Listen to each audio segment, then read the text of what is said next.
重傷を負わされました。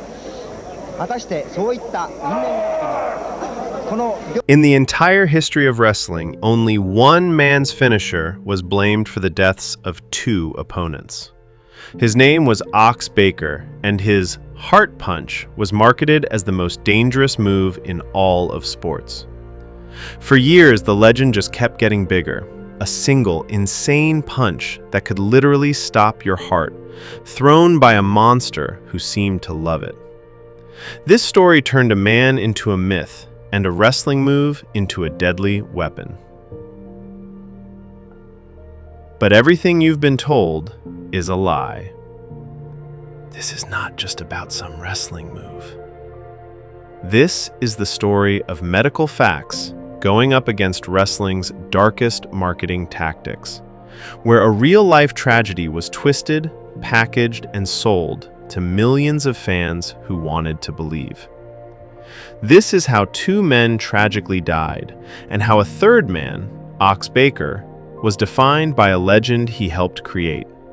A legend that completely erased the line between entertainment and manslaughter.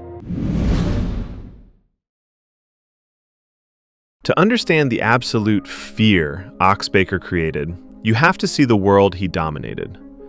The 1970s territory days were a completely different universe. The idea that everything was 100% real, called kayfabe, was protected no matter what.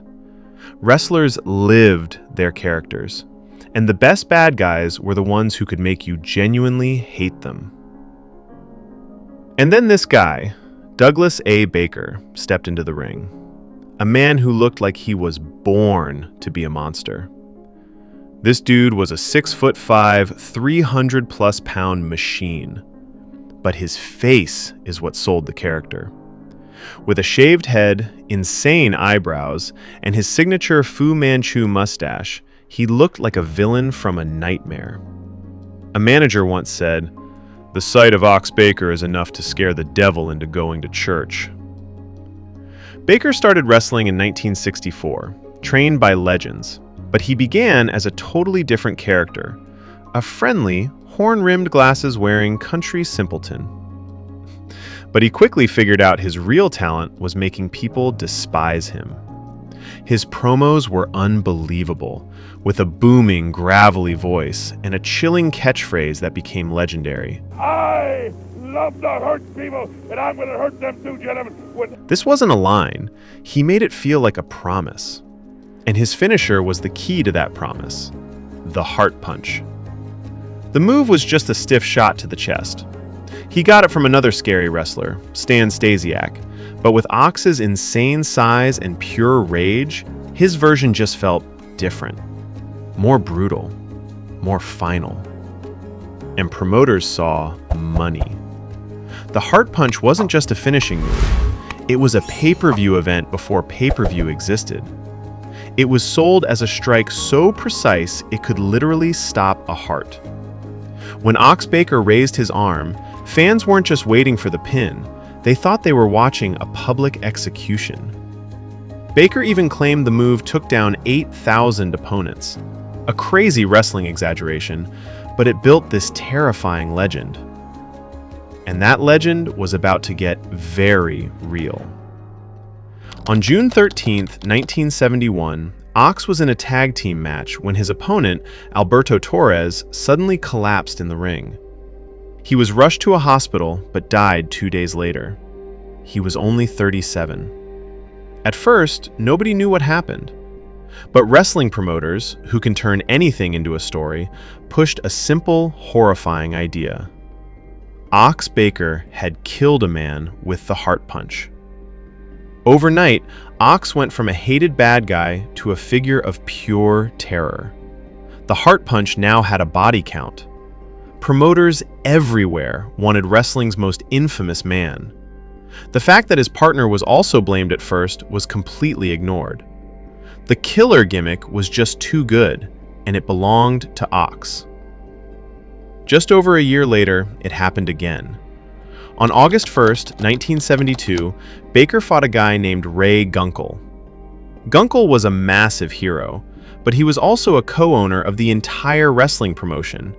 He was a big deal. They had an insane match, which Gunkel actually won. But after he got to the locker room, Gunkel collapsed and died. And once again, the real story didn't matter.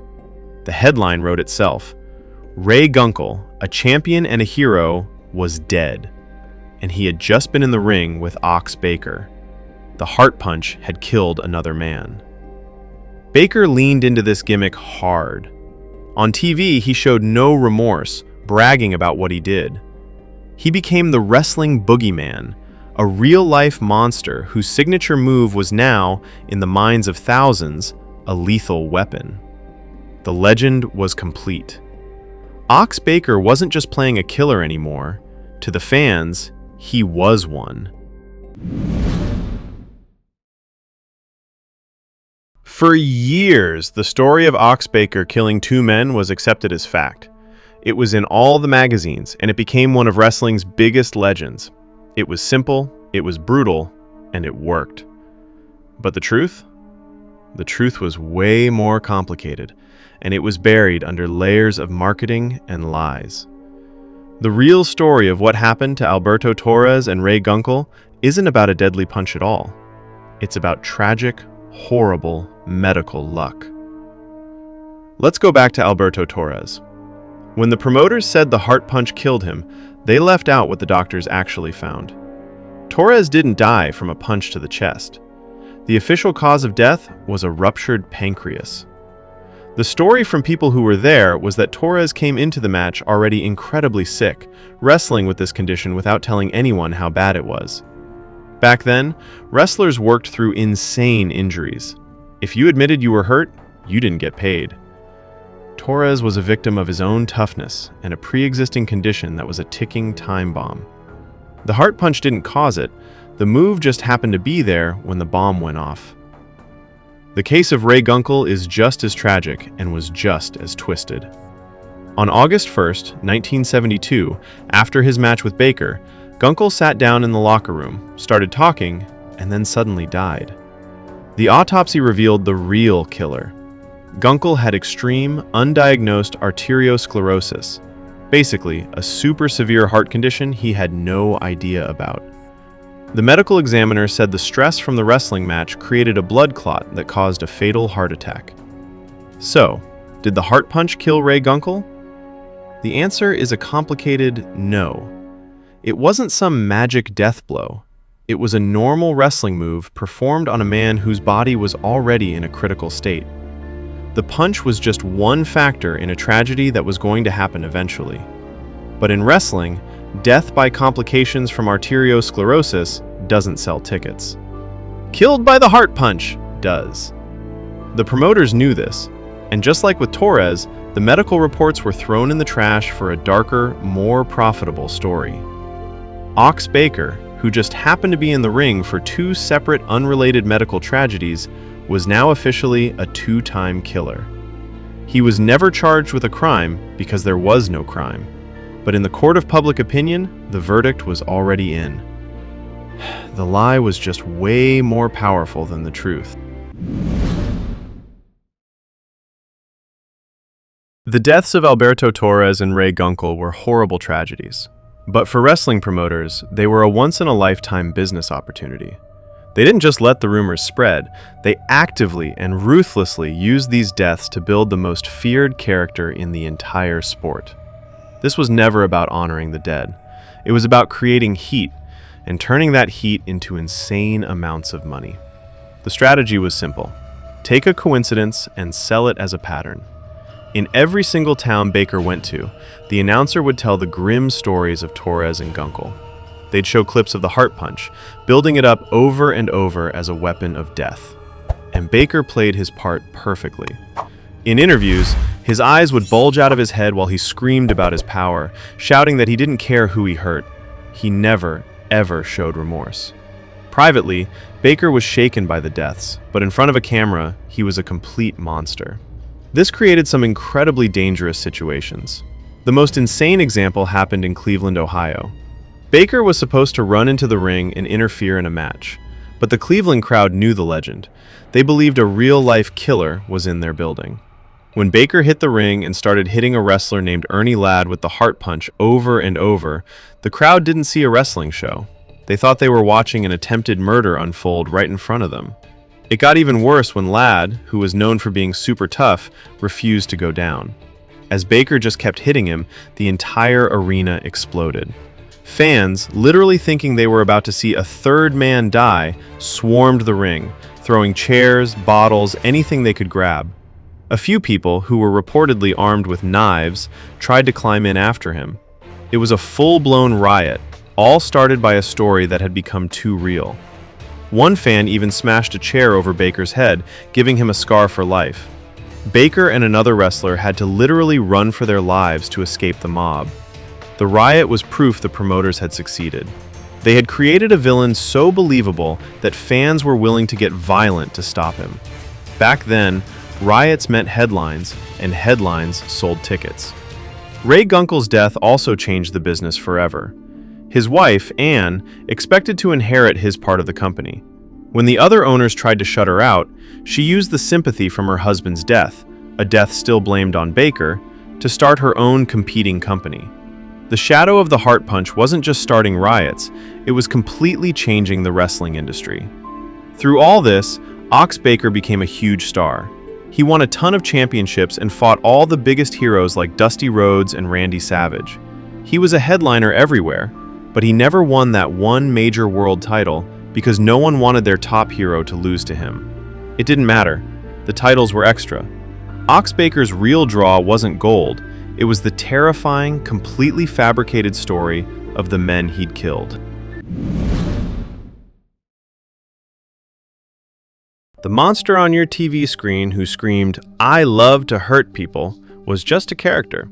The man behind that character, Douglas A. Baker, was someone else entirely. While the heart punch legend made him famous, his life outside the ring was that of a showman, a businessman, and a much gentler person than anyone would believe.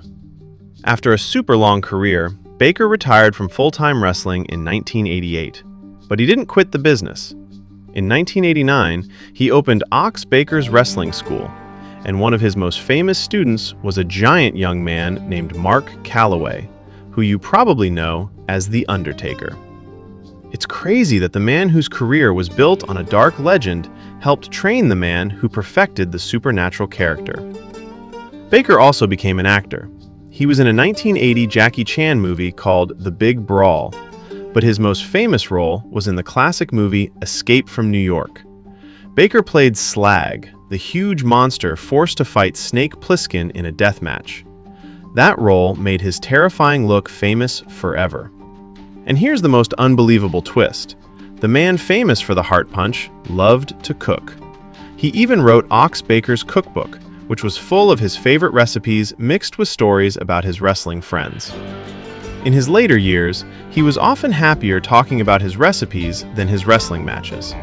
It showed a completely different side of the man, someone who cared about the friendships he made in the business. Still, the shadow of the heart punch never went away.